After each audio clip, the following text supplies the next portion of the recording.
Oh my god. OBS changed my microphone settings. Everything that I've set up until now hasn't come through at all. Oh, Uh, That's really fucking frustrating. yeah. if you joined the Muted Discord, you could now. have heard everything that Ian was saying. Alright, let me just start over. We've just been sitting here in silence. Let's Yep. start over, but the fast version. Alright, getting through the announcements super quick here. Hello everyone and welcome to Whiskey Wednesdays, a Fools and Flagons show where we review and discuss various topics regarding D&D as suggested by you and the lovely people in our Discord. Whiskey Wednesdays will be available on the Wednesday after the live stream on our YouTube channel and in podcast form on iTunes, Spotify, and many other mainstream podcast services. Donations are never required but always appreciated. If you would like to support us, please consider our coffee page. All proceeds from donations and memberships go straight back into making Fools and Flagons an even better experience, and it helps keep the podcast alive and well. I still want a burger. Metal wants a burger. I have a great new whiskey called Green Spot. I got it when I was on vacation in over Thanksgiving. It's phenomenal.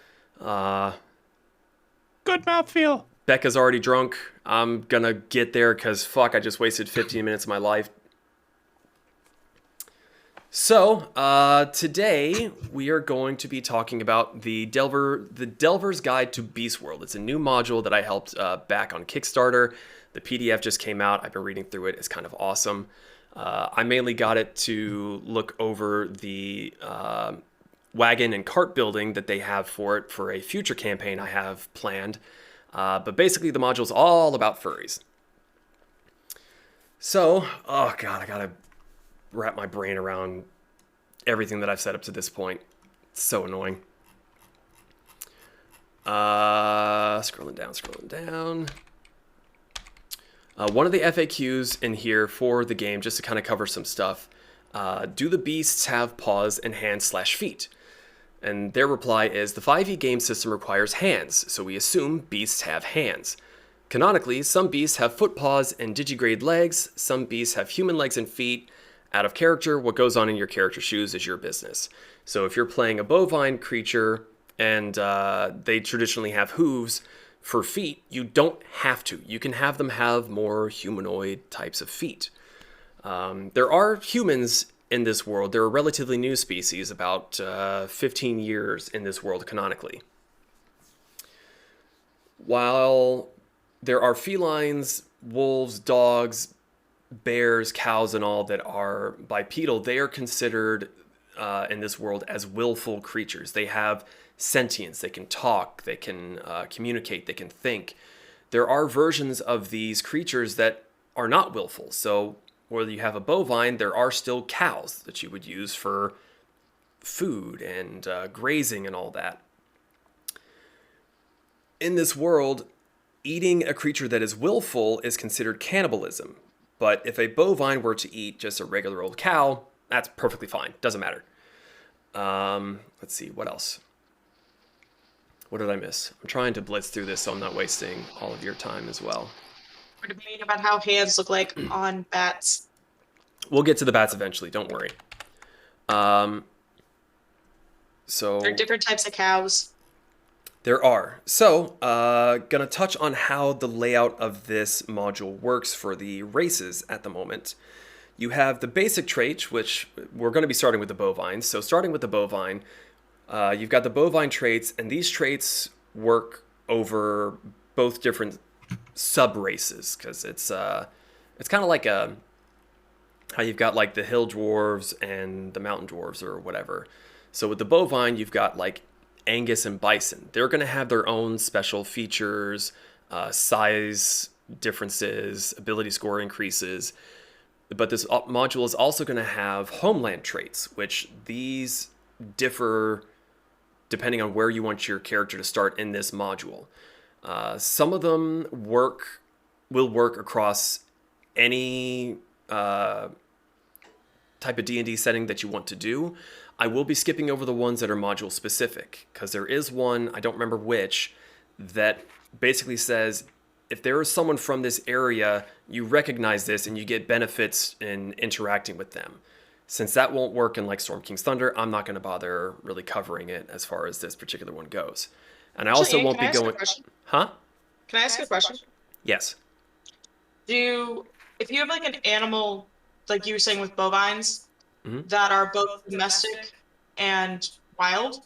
So like bison versus Angus. Mhm. Does that also affect the traits? The traits? That with like a willful creature or just a basic creature?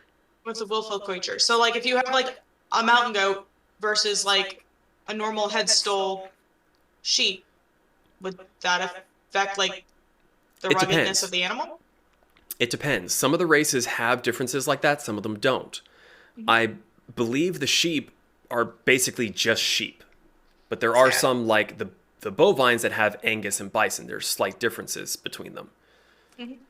So, now with all of that out of the way, having done a very quick recap, I hate it when I Sorry. do that. I should have checked.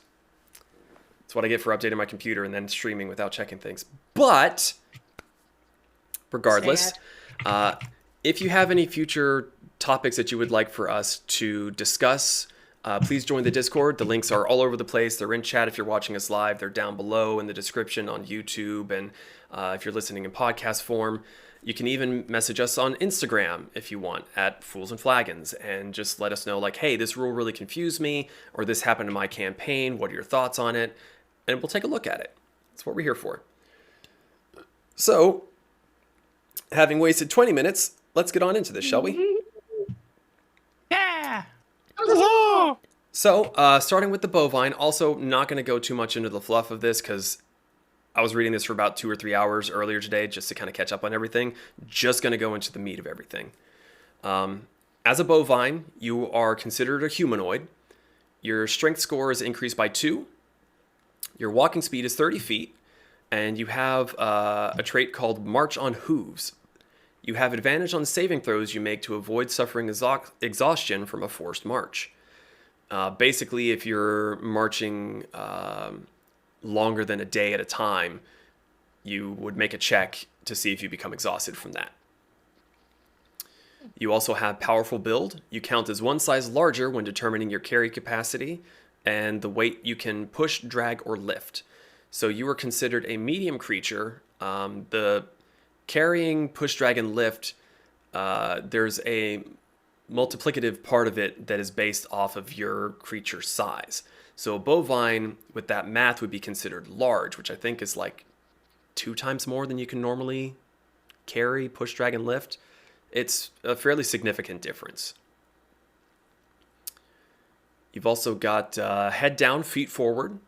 If you move at least 10 feet in a straight line towards a creature as part of your turn, your first melee attack against that creature is made with advantage. If this attack scores a critical hit, you can roll one of the weapon's damage dice one additional time and add it to the extra damage of the critical hit. So This if is you a were complete tangent, but I fucking love that with the push carry rule, just the fact that the bovine could probably be pulling the cart on her own. maybe. I don't know. Well, there is something to the size of whatever you're trying to push, carry, and lift, not necessarily just the weight. Yeah. So, for example, I mean, you're not going to grapple a wagon. I mean, I guess you could grapple a wagon, but I'll grapple for a example, wagon. generally speaking, if you're trying to grapple something, you can only grapple something one size larger than you. So, if you're a medium creature, you can grapple small, tiny, medium, and large creatures. Huge and gargantuan, no chance. But if So- you can already do something that's one size bigger than you, does that mean you get to go up 2 sizes? No. Sad. Most things like this are not additive. It's kind of a one or the other. Sad. Yeah. So another bovine trait is called Root Connected. As an action, you can touch a plant to communicate with it for 1 minute. You can ask about events within the past day that happen in a 30-foot radius around the plant, or as far as its roots reach underground, whichever is further. A plant knows how many small or larger creatures traveled through the area and can also describe anything that disturbed its home soil. It can provide a rudimentary visual description of things within range. For example, it knows the color of clothing and the species of a creature, but cannot distinguish the individuals. So if there were like 3 different bovines, it could say, yeah, there were 3 bovines here, but it wouldn't say like, oh yeah, Charlie was over here and Becca was off that side. You can also determine whether the plant is having difficulty growing and why. So now we're going to get into the differences between the 2 different types of bovines, the Angus and the Bison. With the Angus, your constitution score increases by 1. Your size is anywhere between 6 feet 3 inches and 7 feet 3 inches. You're still considered a medium creature. You also get the trait bullheaded. An enemy that hits you hard enough gets your undivided attention. When you take half your maximum hit points or more in damage from a single attack, you gain advantage on melee weapon attack rolls for 1 minute or until you target a different creature with an attack. Which I don't particularly see that being awfully useful in the late game. Because, I mean, if you're rocking like 120 hit points and something takes out half your health in 1 hit, ooh, Yeah. it might be time to just say, fuck that. Fuck your shit on my- Tuck it in the fucking bucket and move on. Mm-hmm. Issa, you missed it. We were actually talking about getting me a fucking bucket Oh, yeah, for his for the resin. his spillover resin, excess. yeah. The Bison also have a ability score increase of their constitution increases by 1. Their size, most Bison stand between 6 and 7 feet tall, so a little shorter than the Angus. But the Bison have a trait called Unreal Grip. A large weapon is a natural fit in a Bison's immense palm. When you are wielding a 2-handed melee weapon and no other weapons, you can wield it with 1 hand. Additionally, when you wield a melee weapon with the versatile property with 1 hand, you deal damage as if wielding it with 2 hands. Oh, question. Uh-huh. A shield isn't a weapon, is it? Correct. Hmm. Yeah. Wait. I need this one more time. Oh, I see. No, Yeah. you wield a 2-handed weapon and a shield. Yep. And you're considered to be using the weapon as if it were 2-handed. You were putting 2 hands on it. It's kind of nuts. Fucking fits. Pretty fucking fits. So, going on into the homeland traits, the first one is called Tenacious Curiosity. Bovine stubbornness with blah, blah, blah. Your intelligence modifier is treated as 3 higher for the purposes of training a language or tool proficiency. So basically, I believe the rules are you have to study for such and such amount of time times your modifier or something, or subtracted by the modifier. I don't particularly remember what those rules are off the top of my head, but your intelligence score does matter for those kinds of training exercises. The next homeland trait is actually very intriguing. Ingenuity and artificing. With 24 hours of work, you can repair a broken magic item to restore its magical properties. The tool used is based on the type of item. For example, a staff requires a woodcarver's tools check, which is dexterity. The cost and DC are based on the magic item's rarity, and they have a little chart down for it. A successful check allows you to repair the damaged connection to the arcana and restore the item's magic. It retains the same number of charges or uses it had when it was broken, and the materials are not consumed on a failed check, but the item takes twice as long to repair each time it is unsuccessfully restored. So, a common item has a DC of 18, uncommon is a DC of 20, rare has a DC of 25, and very rare has a DC of 30. Legendaries cannot be repaired, which, granted, legendaries shouldn't be getting broken to begin with, but Yeah. it's just the I'll fact. find a way. Yeah, I mean, it seems like a very niche trait because generally speaking, magic items don't break. Well, that being said, if you come across one that is broken, it Well, could be useful if it's repaired. the other side of that is a lot of items that have charges there's two things that I remember seeing. Is you can technically use an item after the charges have been spent. Or no, I believe if you use the last charge of some items, there is a chance that it will break. And in that sort of situation, then you could use this trait to fix it. But as far as like dropping it into acid or something, it would never happen.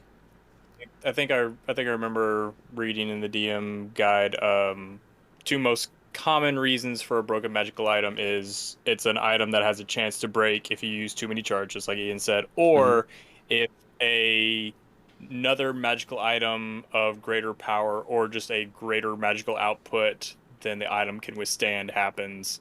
But that's like in extreme circumstances. Yeah. Doesn't happen often, but when it does, oof, buddy. And not great. No. I think currently my favorite example is as a and this is in Exandrian lore from Critical Role. Someone found a Solar's bow, which for those of you who don't know, a Solar is a type of angelic being, and their bow is a very magical item, was almost completely disintegrated except for like one piece, and they found out it was because someone tried to summon a god. Oh. That's rough, buddy. Okay, Zuko. Yeah, thank you. Someone got the reference. Moving on to the next homeland trait is the Bouncer's Kid. Those bovines not inclined to spend their lives in prayer find another path. Blah, blah, blah. Let me see. You have proficiency in the perception skill and with one gaming set of your choice. You have advantage on perception checks made for the purposes of spotting someone cheating with any gaming set you have proficiency with. Again, very, very niche. Probably wouldn't want to take that unless you're doing a campaign that has to do with subtlety and gambling, I suppose. Or you just want to get really fucking rich at the tavern, if I'm honest. Look, I don't judge. However you want to make your money. I do. The next one, Nim might like. Reader of Maps and Moss.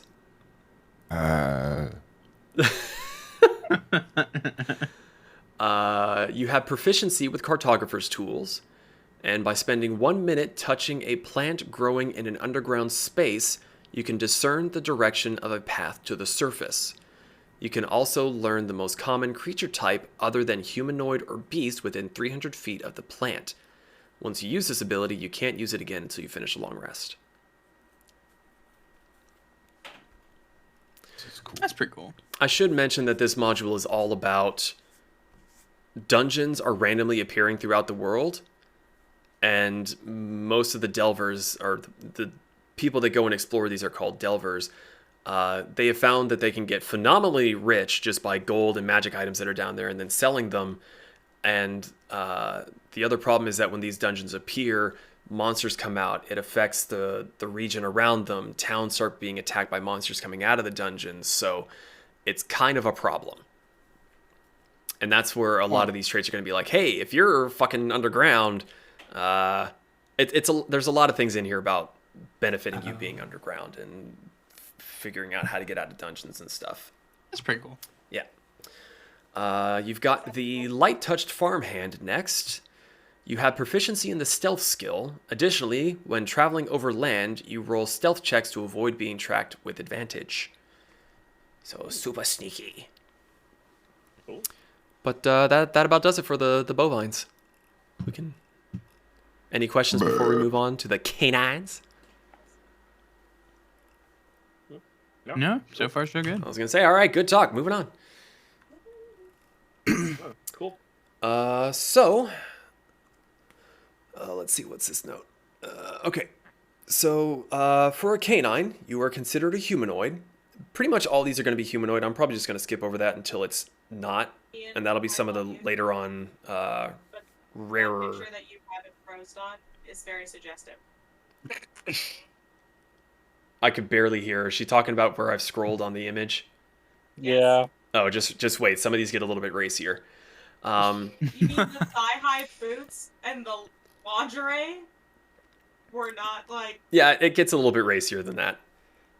damn. Anyway, Good job. I'll let you know when we get to that if you're passed out or whatever. So as a K9, your charisma score increases by 2. Your walking speed is 30. You also have scent tracking. You have advantage on survival checks to track a creature if you have an object the creature has worn or carried in the last 7 days.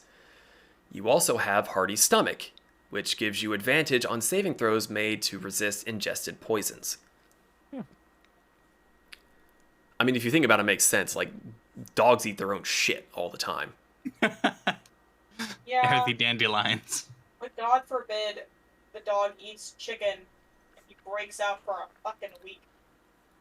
Yeah, chicken gas is rough. No, he's allergic. Oh, well, that's a problem too. Yeah. So, one of the sub-races of the canine is the wolf. Your strength score increases by 1, and your size is medium. You stand anywhere between 5'10" and 6'6". You also have unit tactics. This one's interesting. You have advantage on an attack roll against a creature if at least 2 of your allies are within 5 feet of the creature and they are not incapacitated. So it's like pack tactics, but you have to have 3 of you surrounding a creature, including yourself. No. You have advantage on an attack roll against a creature if at least 2 of your allies are within 5 feet of the creature. No, you don't have to be there. If they are within 5 feet. You know what? Fair argument. So, range, very good. Mm-hmm. You also have Better with an Audience. You have a +2 bonus to charisma checks if at least 3 allies you can see are within 30 feet of you. Next up, we have You're just Dog. working hard to be called good boy. Yes. Well, no. We're getting to Good Boy. The good boys are the dogs. Your wisdom score increases by 1 as a dog. You're also considered medium, and your size is anywhere, or your height is anywhere between 4'7" and 6'3". And then does that apply to the Chihuahuas? We don't count rats. Yeah, we'll get to the rats later on. So the dogs have herding tactics. You have advantage on attack rolls against a creature if one of the creature's allies is within 5 feet of it, and that creature is not incapacitated. So it's a reverse of pack tactics. Which Multiple is... enemies, better rolls. Huh? Say again? Multiple enemies, better rolls. Yeah. No, it's a very interesting twist. They also have ears toward danger. When automatically defending yourself with innate reflexes, you have some extra protection against magical assault. You have advantage on saving throws made to avoid or resist magical traps or spells cast on you while you are surprised. In addition, you add an extra 1d4 to initiative rolls. Oh. Not my favorite, but not bad. Not bad. The first homeland trait, once per round on your turn, when you miss with a melee weapon attack, you can deal 1d4 damage of the weapon's type to the target. The attack is still a miss for all other purposes. Once you use this ability, you cannot use it again on the same target until you hit it with the melee weapon attack. Yeah, if you miss, you still go a little bit out of it. Yes, exactly.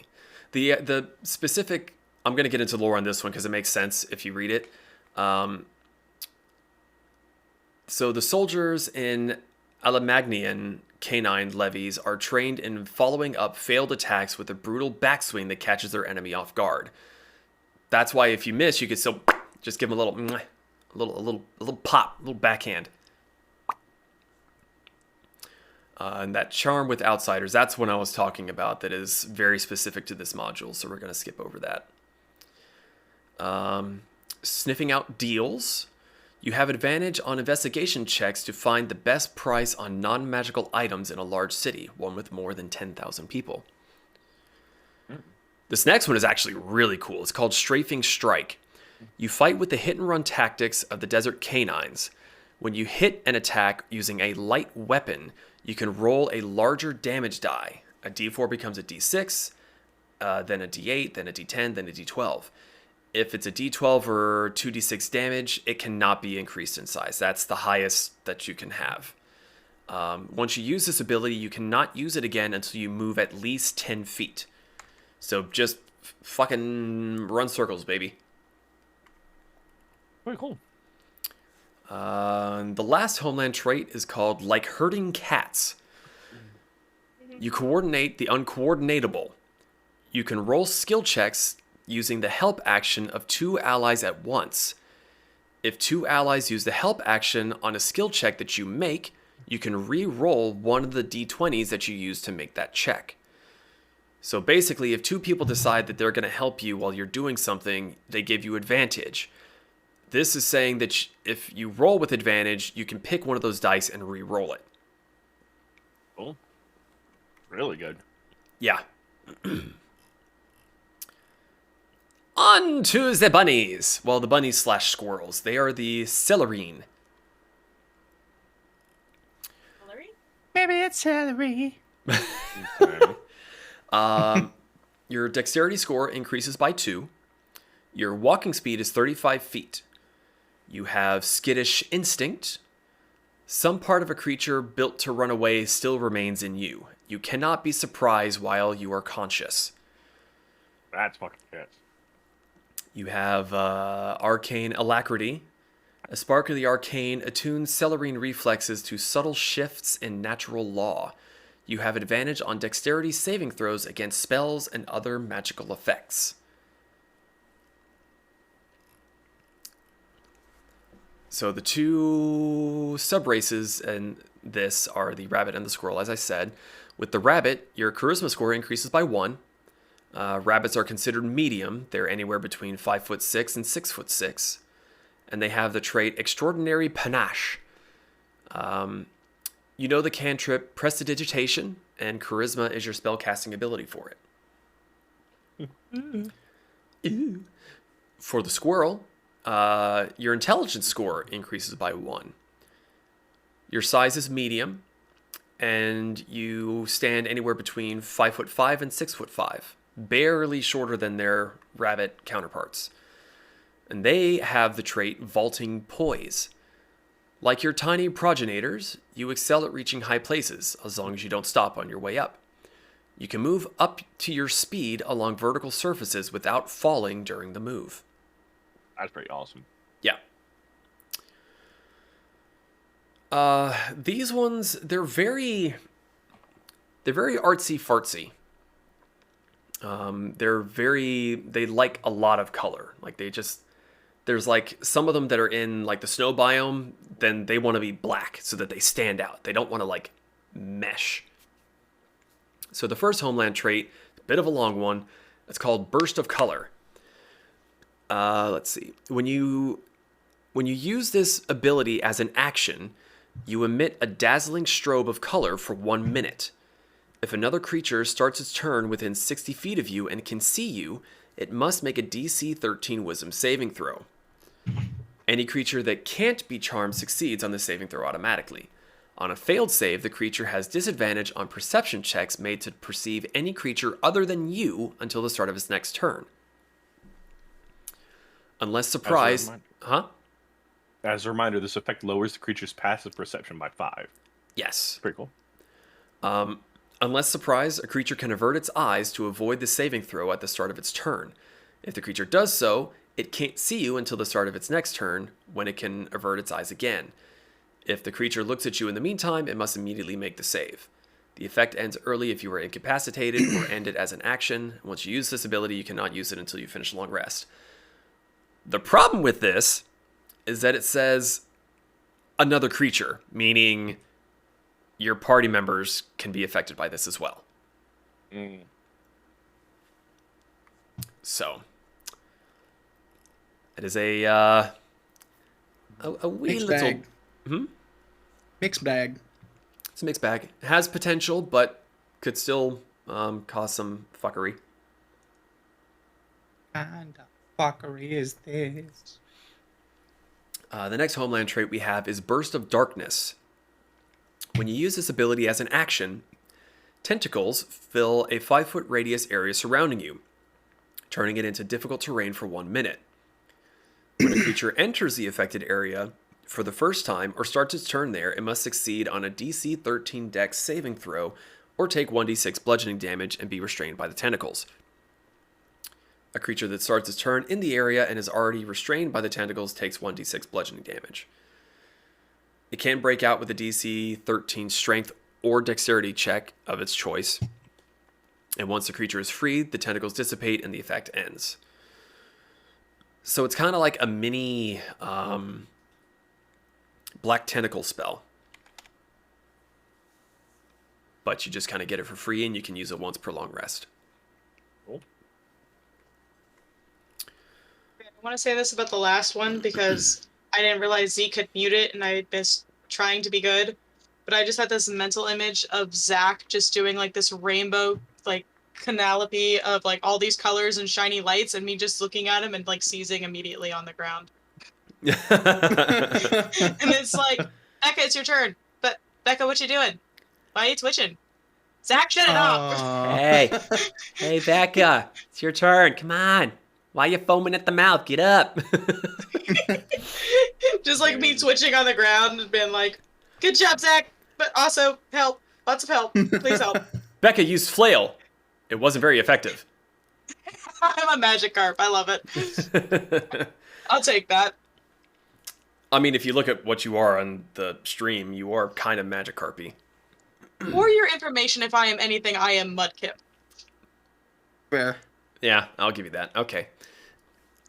The next homeland trait, we have Burst of Silence. As an action, you erect a barrier of silence in a 5-foot radius sphere centered on yourself for 1 minute. No sound can be created within or pass through the sphere. Any creature or object entirely inside the sphere is immune to thunder damage, and creatures are deafened while entirely inside it. Casting a spell that includes a verbal component is impossible there. You can dismiss it as an action, and you can only use it once per long rest. Think of all the pissed off bards. Mm-hmm. Yeah. In the middle of a tavern, need to have a quiet moment. You just boop. Next up, we have Burst of Speed. As an action, you gather speed around yourself for 1 minute, increasing your speed and long jump distance by 10 feet. At the start of each of your turns, creatures you choose within 5 feet of you also gain this increase in speed and jump distance until the end of their next turn. You can dismiss it as an action, and you can only use it once per long rest. That's not bad. So it's basically Skyrim dash shout, but you give it to everyone within 5 feet of you. Does that include enemies? At the start of each of your turns, creatures you choose. So yes, Okay. you could give it to enemies if you wanted to. Just have them run off a cliff because they don't realize they got it and they just go, wee.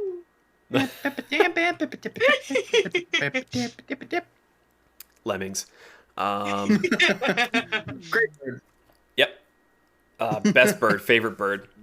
Do you know that lemmings don't actually jump off the Yeah, mountain? Disney's a heartless we fuck. went over this. Yeah. Metal actually didn't know what lemmings were when we were playing Pictionary, so he was drawing birds like following each other, and none of us got it. It's like, they're fucking lemmings! And I was like, lemmings are rodents! And he goes, I did not know that. They look like guinea pigs. Oh god, we must have laughed for like 20 minutes. We couldn't keep playing. No, they look like little sad guinea pigs. Yeah. I believe this is the last one. It's called Burst of Air. By activating this ability as an action, you are enclosed by a transparent bubble of air just large enough to contain you. The bubble is filled with breathable air at a comfortable temperature, and it floats on the surface of water and other liquids. You can push against the edge of the bubble to move half your speed on land or through water. As a bonus action, you can mentally command the bubble to submerge or surface in water up to half your speed. If you take damage or target a creature or object with an effect that deals damage, the bubble disappears. Otherwise, it lasts for 1 minute, and you can only use the ability once per long rest. Cool. All right, that wraps up the The rabbits and squirrels. Reindeer! Is that deer? These guys are honestly kind of broken. The Servines, they're basically reindeer, elk kind of creatures. They're sort of awesome. So, you are a humanoid. Your strength score increases by 2. You have a 30-foot walking speed. The first trait they have is Armaments of the First. All Servines are gifted with one of their forebears' natural weapons. You have a hoof stomp and a gore attack if you have antlers, which is your choice. You don't have to have antlers if you don't want to. These attacks deal 1d6 damage plus your strength modifier. The hoof stomp deals bludgeoning damage, and the gore attack deals piercing damage. They also have March of Hooves, which gives you advantage to avoid suffering exhaustion from a forced march. And they have Powerful Build, like the bovines. You are one size larger when determining your carrying capacity and the weight you can push, drag, or lift. So this is going to be the first one that doesn't have an alternate subrace. They're just elks. Are you God sure? damn, that was There's not good. one below it? Huh? And there's not one below it or anything like that? Nope. Nope. Oh. So your Constitution That score makes increases sense. by 1. Because elk aren't really deer. They're like their own little subclass thing. So Yeah. that makes sense. Servines are some of the tallest inhabitants of the beast world, with most standing somewhere between 6'4" and 7'6", before accounting for the antlers. Your size Damn. is still medium. Their first trait is Nature's Conduit. Animal ancestors of the elk roamed the mountains before the beast world's creation. The old world's magic still shimmers in the expanse of the area that they were starting in, called Aurea. Your legacy still manifests as a faint glow in your eyes or pinpricks of light at the points of your antlers. You can use this part of your body in place of any spellcasting focus. Additionally, you can attune to a maximum of 4 magical items. Yeah. God damn. That's nuts. Being able Yeah. That to alone attune to is 4 Pretty items. fucking strong. Yeah. They also have Unshakable Guard. Servines are stout and wide, and their stature enables them to plant their feet and endure. When an effect would knock you prone, you can use your reaction to remain standing. You can only use this once per short or long rest. Scooching on over into the homeland traits. Holders of History is one that's only able to be used in this module, so we're going to skip past that. The next one, you've got Forge Bequeathed. You can cast spells with expensive components with materials 20% less than is normally required. You roll any ability check used to create a magic item with advantage, and the gold material cost to do so is 20% lower. You also have Tusk Bequeathed. If you hit a creature at least one size category larger than you with an attack on the first turn of combat, the attack deals an extra 2d6 damage to the creature, and you can use this trait only once per combat. Damn. Yeah, that's kind of dope. You just get an extra 2d6 damage on the first time you bonk something. Hell yes. This next trait is... Technically, it's usable in other modules, but it's probably a little bit less likely than in this one, so I'm going to go ahead and go over it. When you build a vehicle or supervise the construction of one, you ensure it has a sturdy, holistic frame.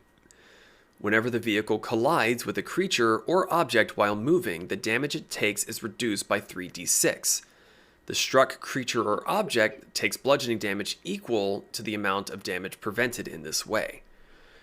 So again, this whole module is about caravans. Like, you're literally a group of 5 adventurers. You're probably going to have anywhere from 2 to 3 wagons traveling around. They have roaming cities of just wagons that just move every single day. I just think So- that's hilarious that the deer has something that reduces the damage to cars. Like, that is... I mean, come on, that's pretty funny. I only just now put that together. That's fucking hilarious. I mean, come on now. Like, Gotta make sure this car's built right. I've seen what happened when they don't build right. I remember Uncle Jerry. You right. We gotta fix this shit quick. and not only that, but like, it's revenge because like you just said like whatever they hit gets more damage. Yeah. So literally they're like, no, we're making sure none of these bitches live. Like, we aren't gonna have another thing that happened to cousin Janice where she was in the hospital for like 9 months. No, we putting these bitches out of their misery. Like, I want to make sure that car is okay, and I want to make sure whoever I hit is not. Janice got run over by a Chevy. It's like Rudolph's getting its day, damn it. Right. This time you're going through my windshield. Actually, funny story about that. When I was a kid, my mom used to tell the story, and my dad finally had to break it to her. So when my mom was bringing me home from the hospital, a deer crashed into the side of her car, and like got impaled on the car.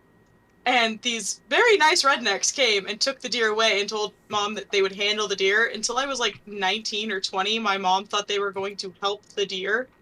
And my dad finally broke it to her one time when he was drunk, and he's like, Arlene, they ate it. Like, they shot the deer and they ate it. She's like, no, they didn't. And he's like, they literally ate the deer. It is in bumfuck nowhere, Pennsylvania. They eat roadkill. It's fine. They killed the deer. So mom for 20 years thought they were helping the deer, and they literally killed the deer. Your poor, sweet, innocent, naive mother. It had a freaking, like, what is it, the thing where you look behind the mirror? It had the mirror stuck in the deer's chest. Like, there's nothing you're gonna do to help that deer. Make venison sausages, call it a day. Yeah. I actually got to try deer for the first time for my brother-in-law over Thanksgiving. It was delicious. It's great. That was, Oh, that was the good, first isn't it? time?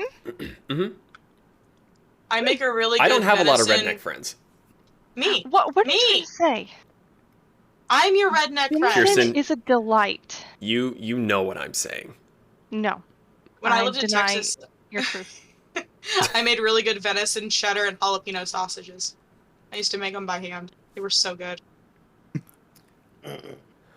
Well, to stop myself from getting hungry, I'm going to move on. Yeah. The next homeland trait we have is Sand Whispering Outcast. You know the Vicious Mockery cantrip. Charisma is your spellcasting ability for the spell. When you take the attack action on your turn, you can cast Vicious Mockery as a bonus action. You can use this trait to cast the cantrip as a bonus action a number of times equal to your Charisma bonus, and you regain all expended uses when you finish a long rest. So you basically bonk somebody, go, You make fun of the poor bastard you hit with your car. yep. Revenge. That one was 10 points. Ha, I get It's it, like because 10-point deer. Yeah. Yeah. I still think it's funny you didn't realize that the deer had the car thing. I didn't. Yeah, I was. You just had a great catch. I just. Yeah, And I'm drunk. that's why. What is wrong with you people? That's why. Yeah. Because we're being logical, not fallacy. I don't know. Anyway, the next homeland we have Mountain to the Isles. You have proficiency with 2 artisan's tools, 2 musical instruments, or a combination of both. It also comes with Pounce of the North. If you move at least 20 feet in a straight line towards a creature and then hit with the natural weapon attack from your armaments of the first trait on the same turn, the target must succeed on a strength saving throw or be knocked prone. If the target is already prone, you can instead make the natural attack as a bonus action. So basically, if you move 20 feet in a straight line and you hit them with your antlers or your hooves, you can knock them over. Oh, you knocked them over if you're charging at them, fucking goring them with those antlers. Jesus. Yeah, they go down Grandma. like a son bitch. You also will just- fucking flip them over you like a goddamn linebacker. I'm gonna flip you like a pancake. It just reminds me of those TV shows where like someone's in a fight and like 2 people will just like kind of like dance toward them and one picks the other up and the other bitch slaps the enemy. I love you. Reference not received. Moving on. Yeah, I'm glad you're happy. Anyway, scooching on to the next one, we have the equins. Equine. Nim, are you paying attention? Girls. Nim, you dead? Oh, just checking. It's a horse. No, yeah, I'm just making sure. I know how much you like horses. I didn't want to skip on this if you were if you passed out or anything. Here, I'll fill in for you. Hans. Hans. Oh. So you are. Let's see. Your wisdom score increases by 2. You have a walking speed of 30 feet.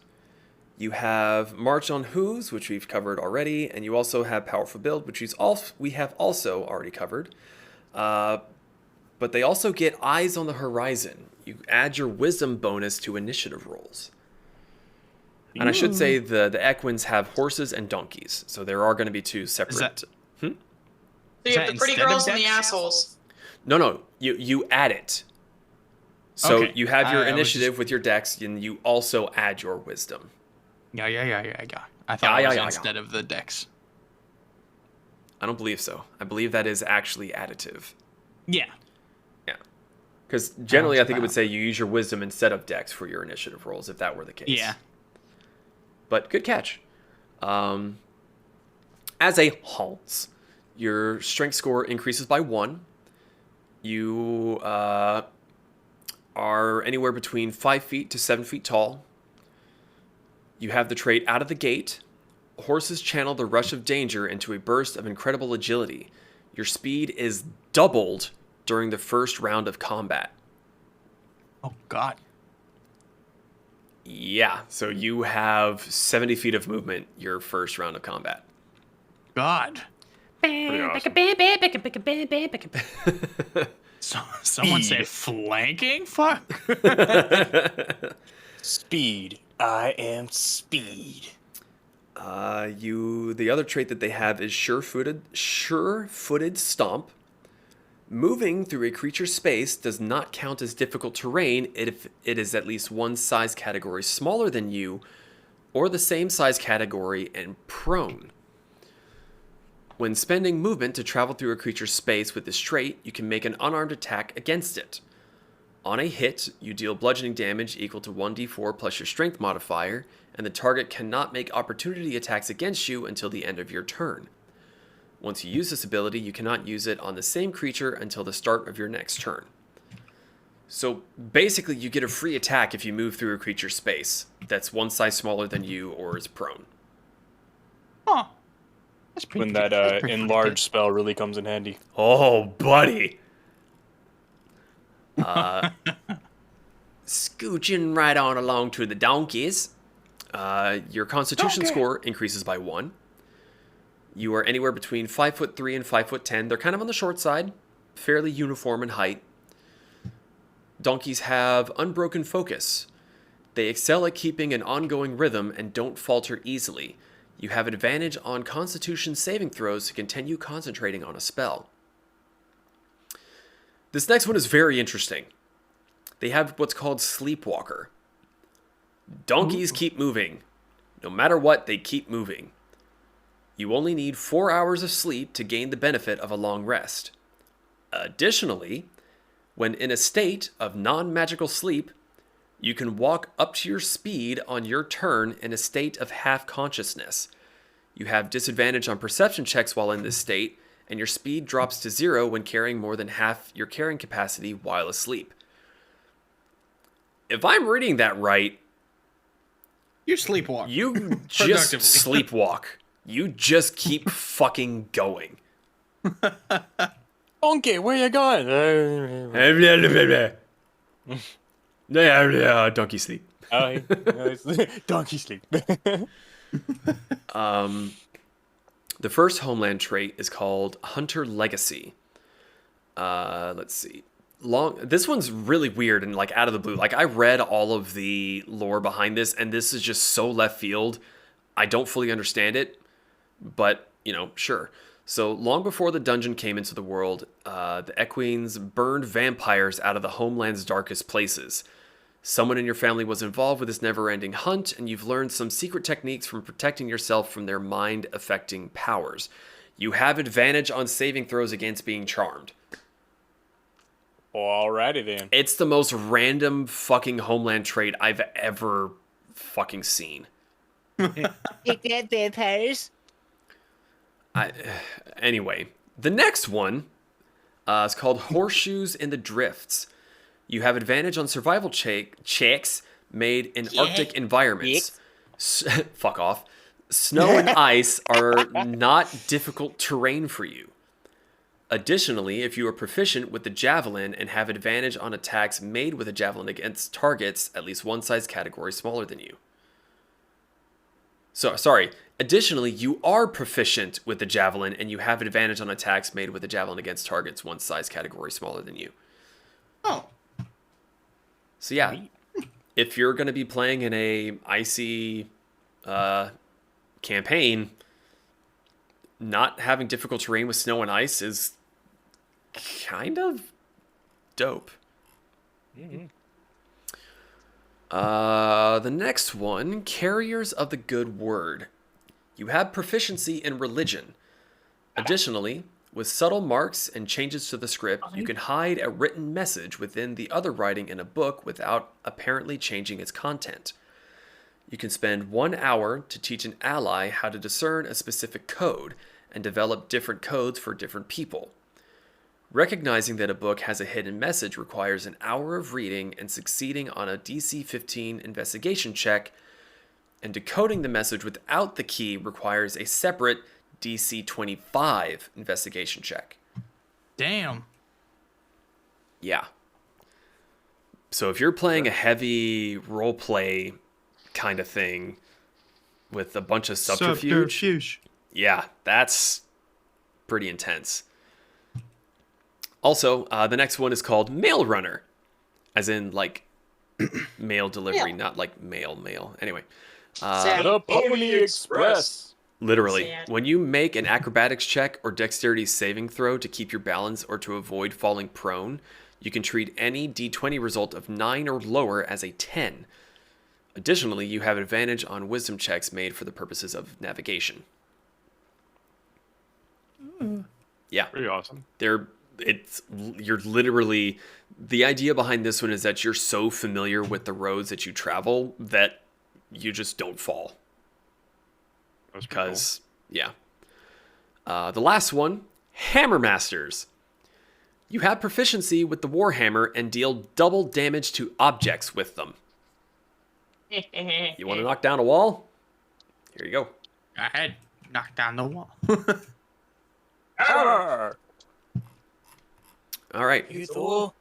Any questions so far over the races we've been over? Or, Could Zorkon have used that to get through that wall? if he had a hammer, yes, but he was trying to use his He was face. using a hammer. He was using a hammer. No, he he was using used his his face. Yeah, it might as well be a hammer. It's flat like a hammer. It was flat after you ran into the fucking wall. Fuck you, it was awesome. You didn't have a nose anymore. You're like Voldemort. Sad. I'm done grilling Zach now. Anyway. I'm never done. Why are you done? It's not as much fun if you're done. I Well, said I never mean, done. That's what she said. Oh. Eh. Anyway, moving on to the felines. Rude. No. There are two types of felines here. They're very Starbucks inspired. One is called Grandi, and the other is Chiquitu. The Grandi are basically the big cats, the tigers, lions, panthers, lynxes, and the Chiquitu are the shorter-haired house cat style. No. Meow. No. So the feline traits, you get an ability score increase, dexterity increases by 2, your walking speed is 35 feet, and you've got a trait called Prowling Between the Lines. Felines have a supernatural slipperiness from the eyes of magic. You cannot be targeted by divination spells of 5th level or lower unless the spell has a range of self. You also cannot be perceived by magical scrying sensors. Alarm and Glyph of Warding spells cast using spell slots 5th level or lower cannot detect your presence. Oh. That is strong. Yeah. A little bit too strong. You want to know the scary thing? That's not the strongest thing. Oh shit. We will get there. Can I get a balance check in here? No, Go fuck they're yourself. out to lunch. They also get legs for pouncing. Some quirks of the animal felines were uplifted from still remain in their biology. Your strength score is treated as 6 higher when determining your jump distance. You also have alert sleeper. Yeah, it's interesting. Cats' unusual relationship with sleep allows them to straddle the border between the beast world and the dreaming, even when incapacitated by violent means. You remain aware of your surroundings when you are subjected to the unconscious condition. You remember things you hear, but you cannot see. Additionally, when in a state of non-magical sleep, you can awaken in response to anything you hear. Oh. Yeah. So it's kind of like Brick's 4 hours of unconscious sleeping, but you actually get to sleep. I just picture like a fucking robber going into the house, just like, I think that one's sleeping. We should be quiet. Just like, damn right, I was sleeping. Fuck it. Hello. The moonlight reflected eyeballs just open. It's like, fuck. Why you come into my home? Dun, dun, dun. So, the Chiquitu, your wisdom score increases by 1. Your size is medium, but most of them are only between 4 and 6 feet tall. They also get bounding grace. They have an unrivaled knack for weaving through danger while running. Whenever you take the dash action, you also gain the benefits of the dodge action. That's not bad. That's pretty fucking good. The Grandi, the bigger cats, your strength score increases by 1. You're almost always taller than your Chiquitu cousins. Most stand between 6 and 7 feet tall. You are still considered a medium creature. They also get the Hunter's Cleave. When you reduce a creature to 0 hit points with a melee weapon attack on your turn, you can immediately make another melee weapon attack. So, going on into the homeland traits, you have Alley Cat. You have a climbing speed equal to your walking speed if you can brace against 2 parallel walls. And you also get Spice Brews. You have proficiency with brewer supplies. This next one is actually really kind of interesting. It's called Cat's Got Your Tongue. As a reaction to a spell you can hear being cast within 60 feet of you, you can grab their tongue. You can speak a word that complicates its verbal component. The caster must make a saving throw using its spellcasting ability with a DC equal to 8 plus your proficiency bonus. On a failed save, the spell fails and has no effect. Once you use this ability, you cannot use it again until you finish a long rest. So you're basically just like watching someone count, and you're like, 8, 4, 23, fuck you. And 69, 420. Your go-to when someone starts casting a spell is purple people here. Oh, fuck. Abraham Lincoln, who's that? I don't know. Oh, that's funny. Yeah. I just like the idea of seeing me like, double, boil, and someone else, the catch is like, pickles, fuck! double, boiling pickles. I don't like boiled pickles. Fuck! The next homeland trait is called Corked Armor. You can wear armor with pockets of cork inlaid specifically for your body. You can spend 24 hours of work converting armor you are proficient with into corked armor. While wearing it, water up to chest height is not considered difficult terrain for you, and walking through it costs you no extra movement. Your speed is not reduced by armor, and armor does not affect athletics checks made to swim. Interesting. Yeah. That's pretty interesting. The idea there is that these cats are from a dock town, basically. They're used to being on ships and shit. I see. That makes sense. The next homeland trait, we have Uncanny Navigator. This one took me a second to wrap my head around. You can substitute an athletics check for a stealth check when using the hide action in situations where you can climb to a higher surface. So generally speaking, when you are trying to climb a surface, it's an athletics check. You can use your stealth instead if you were using the hide action to get up somewhere. No. I think it's you can instead do an athletics check when you are going to hide instead of rolling for stealth. So like no, you're right. I read that the wrong way around. Yeah, so like if you someone walks, like some people walk into the area, you're just like, oh shit, hide, and then there's just like tree. Oh, you pull like just jump into the tree. You pull like a Jim Carrey Grinch maneuver in the mailroom where he's just up in the corner.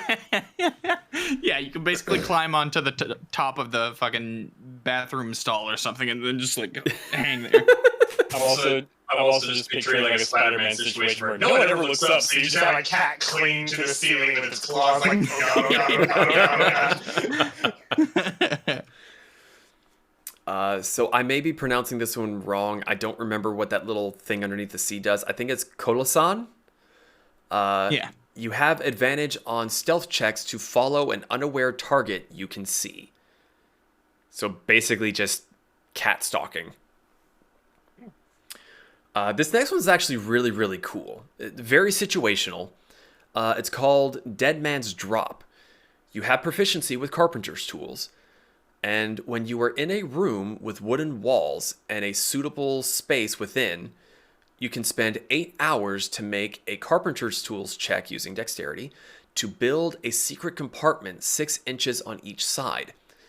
This compartment requires an investigation check with a DC equal to the carpenter's tools check to discover it.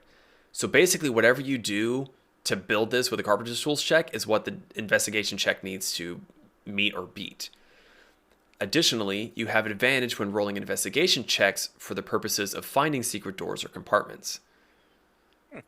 So you just make a little hidey hole. Neat. Oh, I like that. As this homeland trait, you also get piratical boldness. If you were hit by an attack while moving, such as from an opportunity attack, you have advantage on your next attack roll made before the end of your next turn.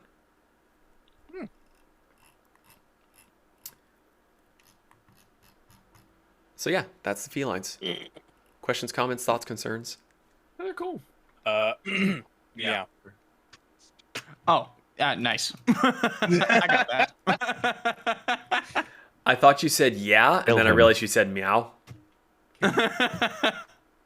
So, well played. Question, comments, yes. I just got super troopered. God damn it. Shenanigans. Well, moving on to don't make me pistol whip you. Moving on to the Latine. They are otters and ferrets. Of course, I'm excited about these ones because otters, but you know, whatever. No. What? No. Your intelligence score increases by 2. Your walking speed is 30. Their first trait is noodle body. Oh my god. Your long and flexible body can squeeze into tighter spaces than anyone else. One can almost imagine pouring you into a teacup. You are treated as tiny when determining what your body can fit into. For instance, you can squeeze through a hole your head can fit through, usually about 6 inches. Additionally, you can move through the space of any creature at least one size category larger than you, which costs you no extra movement. You also have the trait Slippery Thoughts. You have resistance to psychic damage, and you are immune to the Detect Thoughts spell unless it was cast by another Latine. The idea behind these guys is they are super fucking scatterbrained. Like, they'll be on a topic, And then if there's multiple lateens, they will fucking tangent the shit out of the conversation and eventually come back to the main topic. But other people that aren't lateens and aren't used to that mental capacity are just like, what the fuck just happened? Like, we were talking about bagels, now we're talking about ship rudders. Are we going to get back to bagels? So that's the idea about them having the resistance to psychic damage, because it's kind of like that one meme where the guy has like the mind reader is like, now I will learn all your secrets. And it's like, haha, my mental defenses are impenetrable. And he sits there for a second to go like, stop thinking about tits. Haha, no. So with the otters, your wisdom score increases by 1. Your size is small and you are anywhere between 3 and 4 feet tall. You have a swimming speed equal to your walking speed, and you can hold your breath for 15 minutes. You've also got the trait a head for knots. Otters can easily visualize a ship's rigging. Your proficiency bonus is doubled for any dexterity or intelligence check you make to use rope. Ferrets have a dex score increase of 1. You are also considered small, and they stand anywhere between 4'3" and 4 foot nothing. They have a trait called malleable mind. You can take control of instincts that are automatic to most people, and with focus and deliberation, you can prime your mind for a task. At the end of a long rest, choose one of the following skills: insight, investigation, perception, or survival. You are proficient in that skill until you choose a different one. Now, it doesn't say anything about if you're already proficient, you get expertise, or if you're already proficient, then just fucking pick another one. Considering that it doesn't say anything about expertise, I would say that if you are proficient in perception, then you would get to pick insight, investigation, or survival. Yeah. Probably for the best. Now, if you're proficient in all 4 of those, then I would probably say, yeah, you can make one of them expertise. Damn. That's my own DM's opinion, though. Yeah. Their first homeland trait is Court Tinkers. You have proficiency with Tinker's tools, and with 1 minute of study, you can discern the trigger or means of operating any device that you can hold or whose primary moving parts you can see. The next homeland trait is called Schematic Sense. As a bonus action, you can roll a perception check to determine a weak point in an artificial structure you can see. The DC is equal to the result of the artisan's tools check rolled to erect the structure. Some example DCs are given below in a little chart. And on a successful check, choose one of the following effects. The first one, you deal double damage to a 5-foot section of the structure's wall you can see. Or, if you break a section of the ceiling, support beam, or column, you can choose a collapse that fills the space you choose within 60 feet of you with a pile of debris roughly 5 foot on each side. The debris leaves a hole in the ceiling and causes 3d6 bludgeoning damage to any creature in the space, plus an extra 1d6 for every 10 feet it falls. On a failed check, you can't roll to perceive flaws in the same structure again. So basically, you can be in a room and be like, there's bad guys. Bonk! So the chart that is pictured down here, for a barn or a hovel, the perception is a DC of 10. For a house, the DC is 12. A lodge, house, or manor, the DC is 15. And for a castle or dungeon, the DC is 18. So I just kind of like the idea of an otter or ferret just weaseling around, just being like, tink, tink, tink, tink, bonk, nailed it, poof, dead. I'm assuming there's... okay, I see. I was thinking, like, what the fuck is the point? Oh, I see. Just, like, make debris fall on him. Got it. Mm-hmm. I mean, 3d6 bludgeoning damage plus 1d6 for every 10 feet it falls. If you consider just a traditional, like, 6 to 10 foot high ceiling, like, that's pretty fucking significant. Yeah. The next one, the next homeland trait is called Jury Rig. You can improvise solutions to mechanical problems and adapt as the situation changes. You carry a kit of invaluable tools that seems like a pack of junk to anyone else. With 1 minute of studious work, you can roll an intelligence check to perform one of the following effects. The DC of the effect is given in the jury rig table below. The DCs are 12, 15, 15, and 20. I don't know if that's a typo, but regardless. The DC 12 one, opening a door or hatch springs a trap that deals 1d6 bludgeoning, piercing, or slashing damage, your choice. The DC to detect or disarm the trap is equal to the result of the intelligence check. Oh, okay, I see. So if you were to get like a 15, then you could do the door or you could do one of the next two. With 15, you can waterproof a modified huge or smaller vehicle for 24 hours, allowing it to float on water. Also a DC of 15, you can increase the break DC of a modified large or smaller object by 2d4 for 1 hour. With a DC of 20, the first hit with an attack made with a modified weapon against a construct in the next hour is treated as a critical hit. So if you know you're going to be going up against a construct like a golem, then you just go in there, bonk it, and it's a guaranteed crit. So long as you hit the creature. Right. Huh. Fairly situational, I suppose. I mean, most of this makes a lot of sense if you consider the caravan aspect of this module. Like, being able to trap your door from people getting in, allowing your caravan to be able to float if you know you're about to cross a fjord. Yeah. Increase the break DC of a modified large or smaller object, like anything that's in your home that could potentially break, like a wheel. I mean, yeah. The next homeland trait is Lens Master. You have proficiency with glass blower's tools and jeweler's tools. As an action, you can accurately appraise the market value of any non-magical plant or gem. With 1 minute of study, you can also identify any magic item that prominently features a gemstone, glass, or lens, such as a staff or weapon with an inset gem in it. You can also attune yourself or an ally within 10 feet to such magic items with 1 minute of observation instead of the normal 1 hour. That's kind of nuts. If there's a gem on it, yeah. Yeah. If there's a gem on it, I know what to do. The next one. Like it has a purpose of, oh, fuck. The next one I love. It's called Net Fisher Noodle. You have proficiency with the net.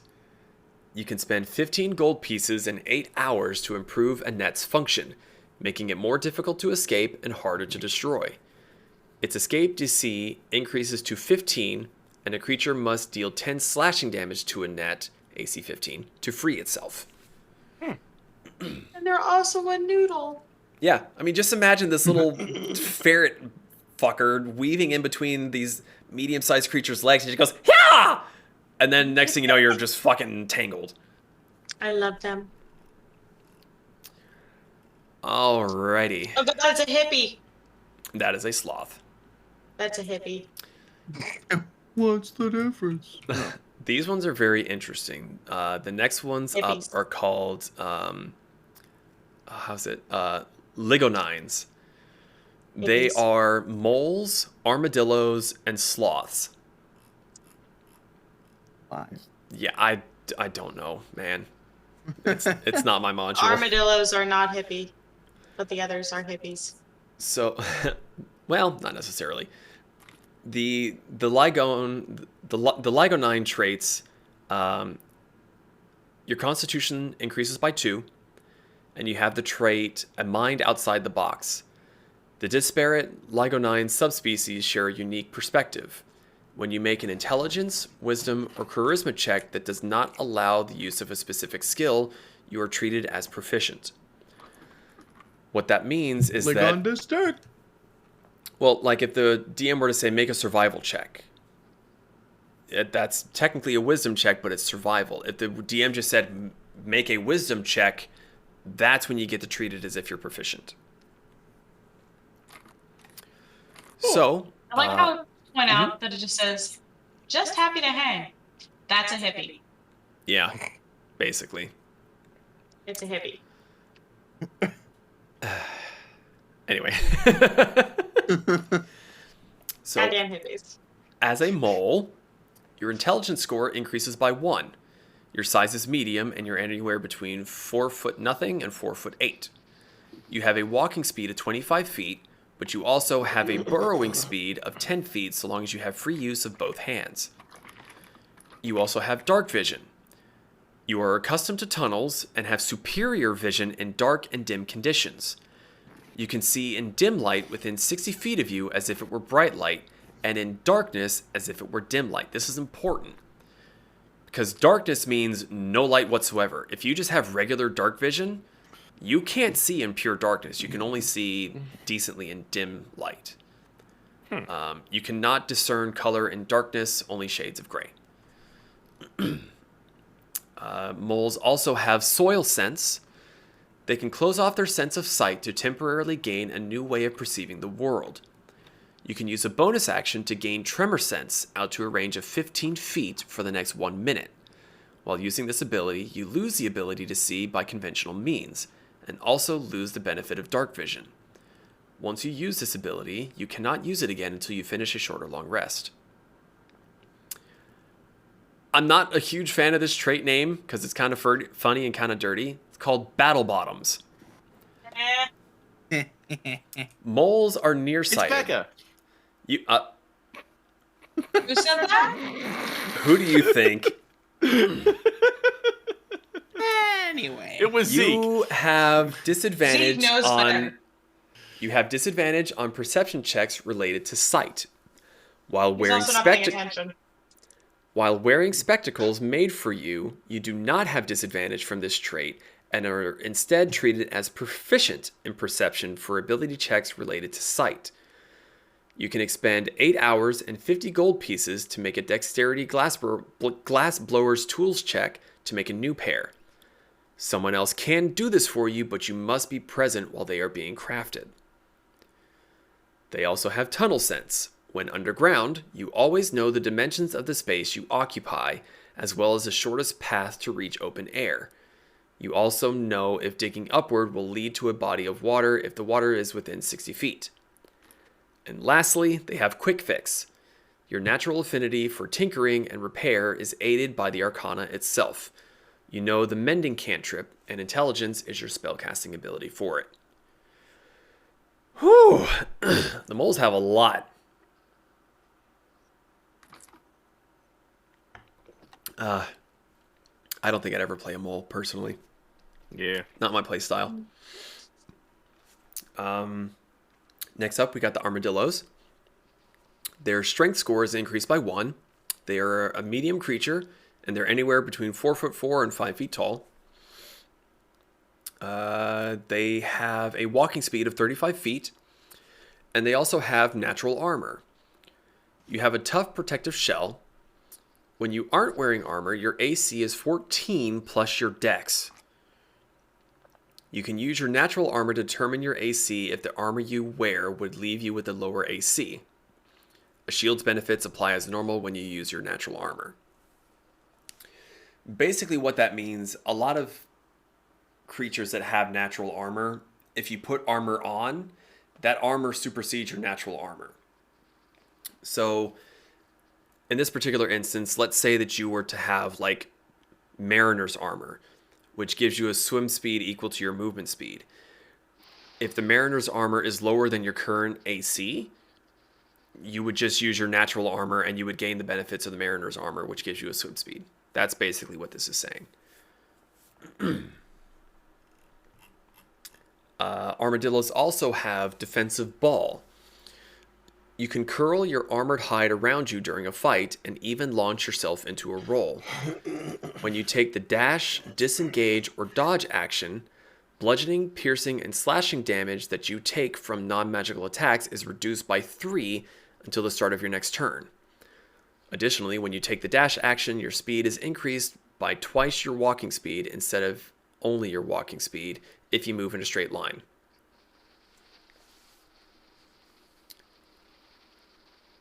Still kind of interesting. Probably pretty good for a fighter barbarian type. Yeah. Yeah.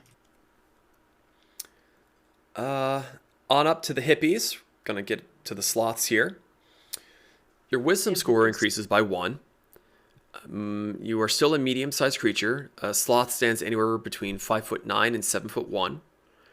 Your walking speed is 25 feet, and you have a climbing speed equal to your walking speed. They have the trait a mean right hook. Sloths have claws that are long and hooked for climbing and fighting. In addition, your claws are natural weapons, which you can use to make unarmed strikes. On a hit, you deal slashing damage equal to 1d6 plus your strength modifier instead of the bludgeoning damage normal for an unarmed strike. You also have long arms, which, if you're doing an unarmed strike, you have 5 feet more reach than normal. Wow, 10 feet? Yeah. Slow and steady is interesting.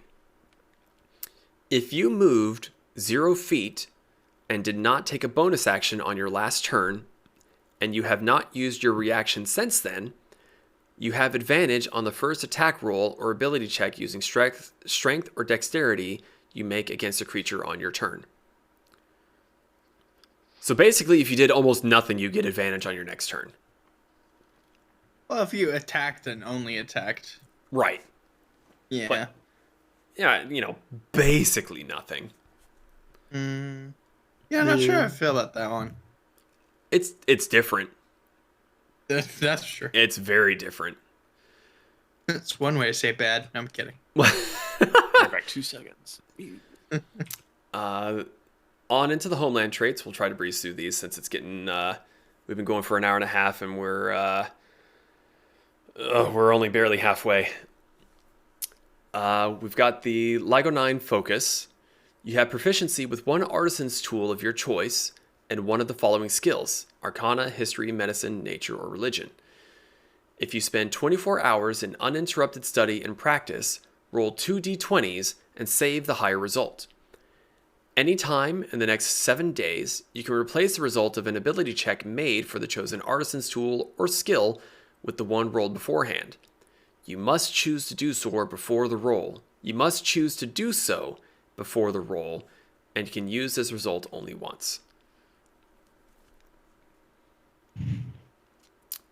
However, the downside to that is spending 24 hours in uninterrupted study and practice, meaning that you'd have to deal with a point of exhaustion. Which, still, you have 7 days to use this, so 1 point of exhaustion, take an 8-hour nap, you're good to go. Yeah. The next homeland trait is Stone Movers and Surveyors. You can cast the Floating Disc spell once and regain the ability to do so when you finish a long rest. When you cast it, you can create a disc up to 10 feet wide that can carry up to 1,000 pounds. It can travel over gaps up to 20 feet wide, but its elevation cannot change without traveling over a slope. Intelligence is your spellcasting ability for the spell. And additionally, when you are inside a building, you can sense the presence of any basement or tunnel up to 300 feet underneath it. Super situational. Ooh. But, yeah. I like the ability that you just like step inside a building, just like, what's that in the basement? Yeah, you got beer. The next homeland trait is called Dweller in Leaves. All your life, you've looked out over the treetops and into the distance. If you wear eyeglasses, you learn the importance of a head strap early. You can see up to 1 mile away with no difficulty, and can discern even fine details as though looking at something no more than 100 feet away from you. Additionally, this one's a bit confusing and a bit long-winded, so bear with me. You can swing around a handhold to turn a dangerous fall into a safe leap forward. You are proficient in the acrobatics skill. If you fall at least 10 feet and there is a suitable spot to grab, such as a tree branch or stone outcropping, you can roll an acrobatics check with the DC of 12 plus 1 for every 10 feet you've fallen. On a successful check, you swing your body around the handhold and move forward the distance fallen in a straight line. This negates the distance for the purposes of calculating fall damage. Technically, Oh. you can go really far. Oh. Yeah. I mean, if you were it'd to be go the ahead. further you go, the further you fall, the harder it'll be to translate it forward. But basically, you just kind of you spin around it and you fly forward and you reset your like fall damage. And it's useful, like even if you do it near the end of a fall, even if you're still gonna be falling a good bit down, it kind of resets your fall damage. So that's interesting. Let's see. Darlings, the hippies have upset me so much that I am going to leave. Also, my back hurts. So I will see you guys later. Have a good Crystal. night. Goddamn Yeah. hippies. Bye. Bye. I'm trying to do the math here. So let's say that you have expertise in acrobatics. What's the highest proficiency you can have is what? 5, 6? I think it's 5. Let's just say for this purpose, it's 5. Okay, so off the bat, you have a plus 10 with your proficiency because it's expertise. It's doubled. And then Right. the highest modifier you have with your dexterity is 5 as well. So that's a plus 15, roughly. Let's just say it's a plus 15. Yep. So it's a DC of plus 1 for every 10 feet. So if you were to roll a natural 20 and add 15, that's 35. So for you to succeed, meets it beats, that's going to be basically 35 minus 2. So you could fall, what's that? 330 feet, and then just whoop. If you had a perfect Yeah. roll. Perfect sound stats, like a perfect roll. Yeah. Fucking cannon. Yeah, a perfect situation. You're just like fucking free fall. Just woo! Is he gonna make it? I don't know. We'll see. Yeet. Done. But this part right here, hold on. On a successful check, you swing your body around the handhold and move forward the distance fallen in a straight line. If you fell 350 feet and gradually just went, whew! You're like falling down in a pit. You just like slam into the fucking wall. That mud, Jesus. I do want to point this out. It does say this negates the distance for purposes of calculating fall damage. It doesn't say it negates the impact damage. Yeah. If you go mock oh shit into the chasm wall, you will still hurt. Fuck, that's Okay. funny. You Well, may now- not die from fall damage, but you'll break every bone in your body. They do say it's not the fall that kills you, it's the exit velocity. Oh, I love rule semantics like that. That's fucking hilarious. All right, boys and girls, I'm gonna have to follow Becca to help her out. So I will wish you all a good night. All right, Yeah, man. boy. Have a good night. Good night, good sir. Yeah. How you guys feeling? You want to keep going on and try to power through all of these, or you want to call it and How circle many do we back? have left? Do a part 2. We are on the mice, and we have with them 1, 2, 3, 4, 5, 6, 7, 8, 9, 10 To go? to go. Fucking part 2. Part 2. One more. Yeah, we'll finish this one and then go. Okay, Done. we'll finish up with the mice, and then the mice and the rat people, and we'll pick up from there. So the mice are called the Murine, I believe. There's no pronunciation guide for it. Could be marine. I'm not sure. You have a I'm a dex marine score increase of biologist. 2. Yeah. Your walking speed is 30, and you have maze proof. It's basically the Minotaur's feature, where with the purposes of the maze spell. You never become lost retracing any path you've traveled while conscious in the past 7 days. You also have low light vision. They see very well in the dark, though not as well as species that live underground or at night. Dim light is bright light for you. I just realized why they have maze proof because they just did the mice in a maze experiments. Yep. God damn it. Yep. Yup. Oh, they're so clever. As a mouse, your charisma score increases by 1. Your size is small, and you are considered to be between 3'4" and 3'8". This is cool. They have voiceless speech. Mice have an innate connection among themselves that allows them to communicate using facial tics and mannerisms too subtle for other species to detect. You can communicate silently with any mouse you can see who can see your face, and vice versa. That's just cool. Yeah. Wear a mask. It's just don't talk to me. It's like wearing your earpods. Do not disturb. They also have collective magic. As a reaction to another creature within 60 feet of you that you can see losing concentration on a spell because of disruption or the end of its duration, you can expend a spell slot of at least the spell's level to allow it to continue. Its duration is extended by its normal maximum. So if you have a 3rd level spell that lasts an hour, you can expend a 3rd level spell and increase its duration by another hour. Just renew the spell. Just renew this, so long as it's concentration. Yeah. Yeah. As a rat, your ability score increase is your wisdom increases by 1. Your size is either small or medium, your choice. You are anywhere between 3'9" and 5'9". This is really cool. They have leftover magic. Rats can make do with what's left over, and this extends even to the arcane.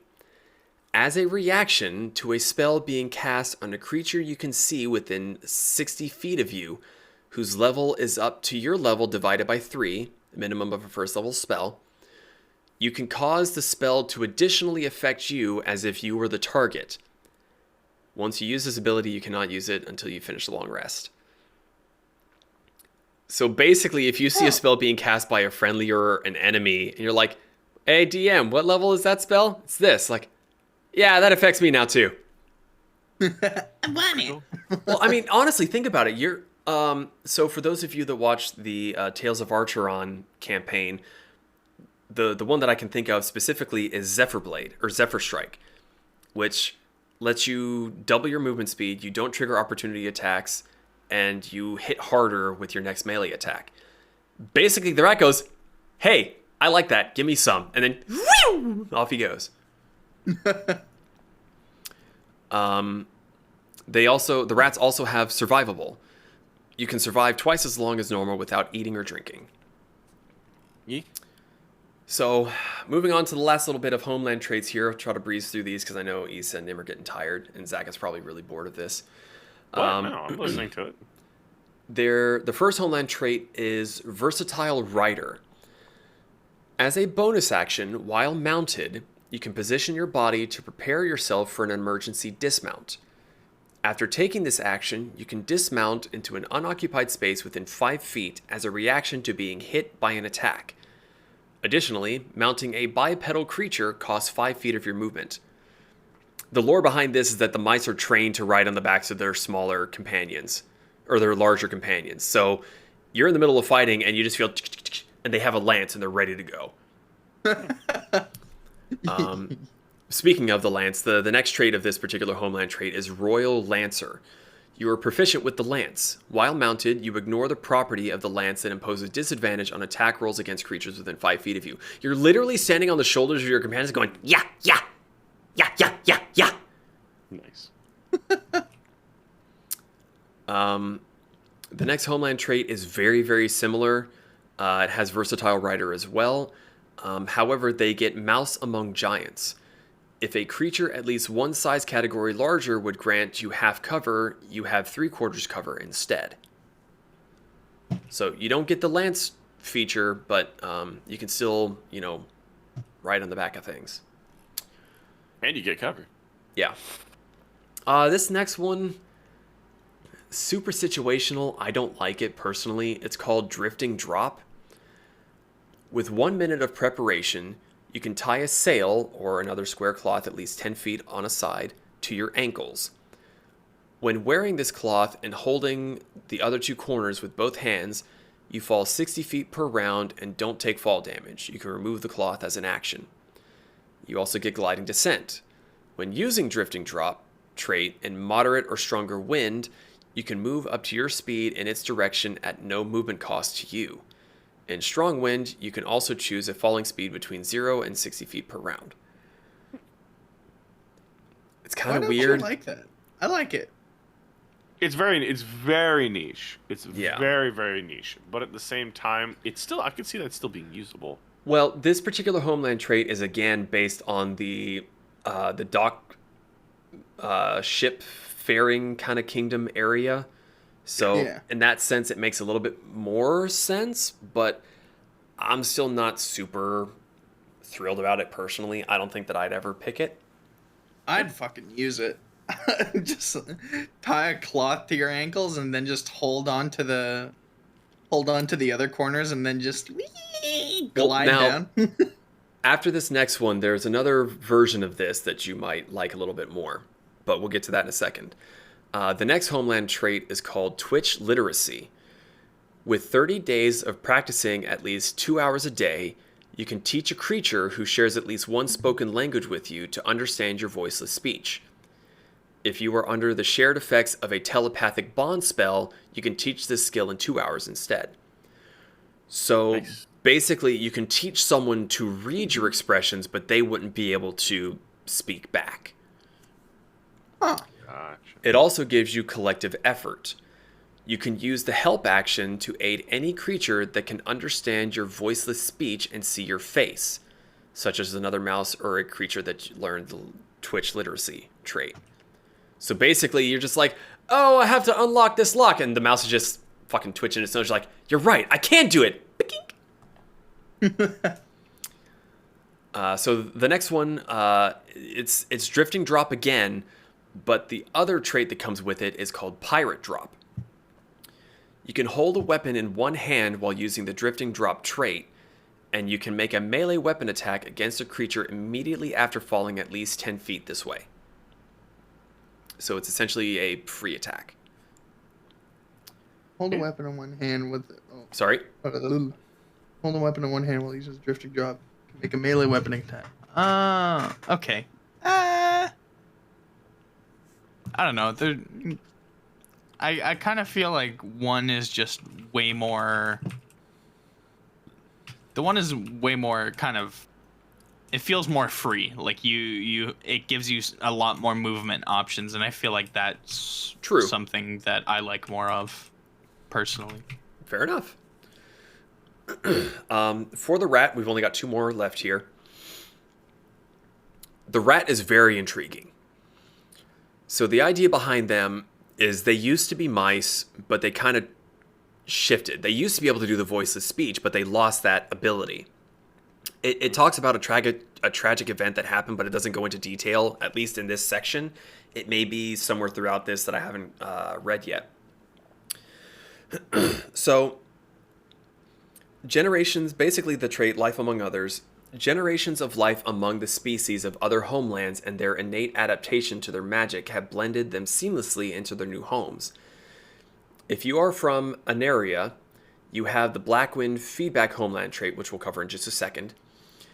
If you are from a different homeland, you can choose your homeland trait from any species list except the mice. Wow, that's pretty awesome. Damn. Yeah.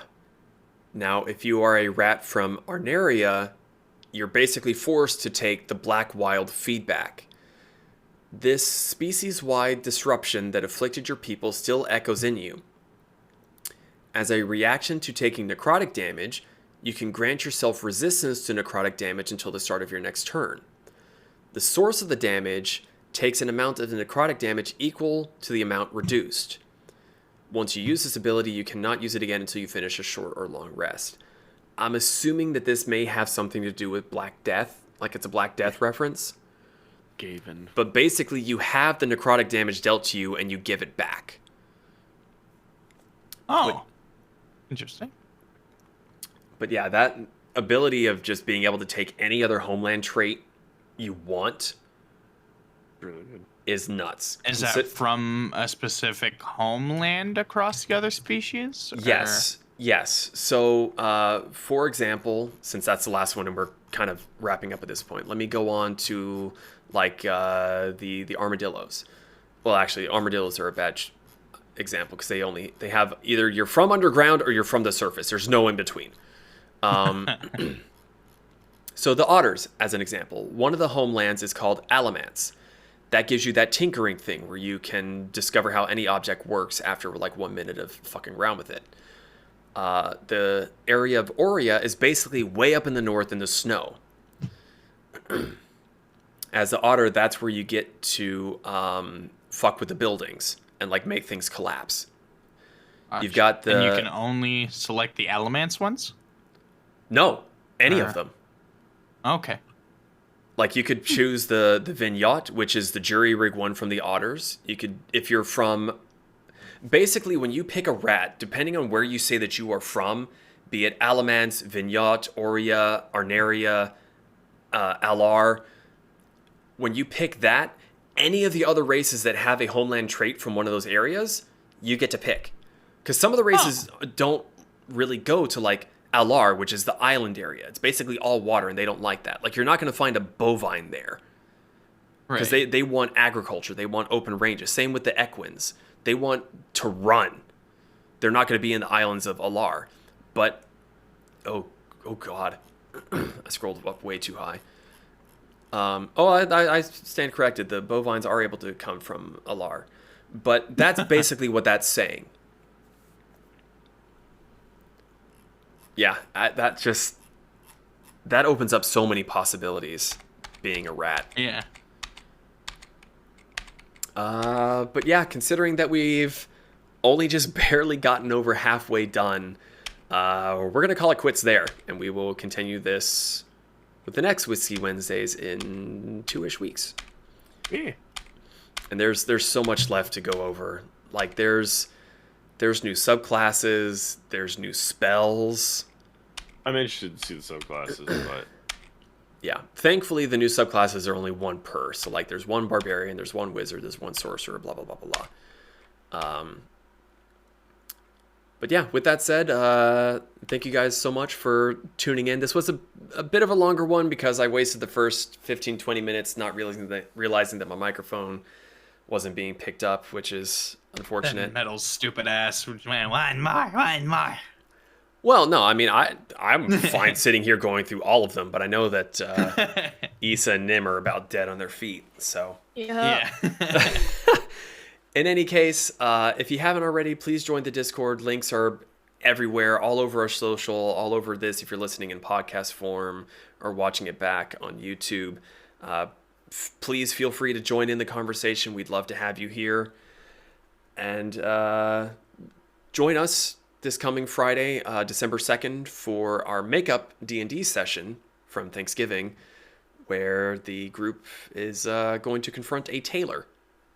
Yeah. Not the tailor.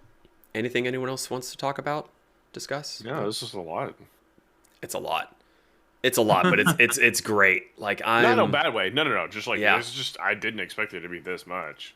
It's super fucking detailed. There's like 405 pages to this thing. Jesus Christ. All right. Well, with nothing else to be said, thank you again for watching. Hope you have a great rest of your week. I'm officially done drinking my whiskey. We can end. Plug. All right. Good night. Good night, everybody. Good night.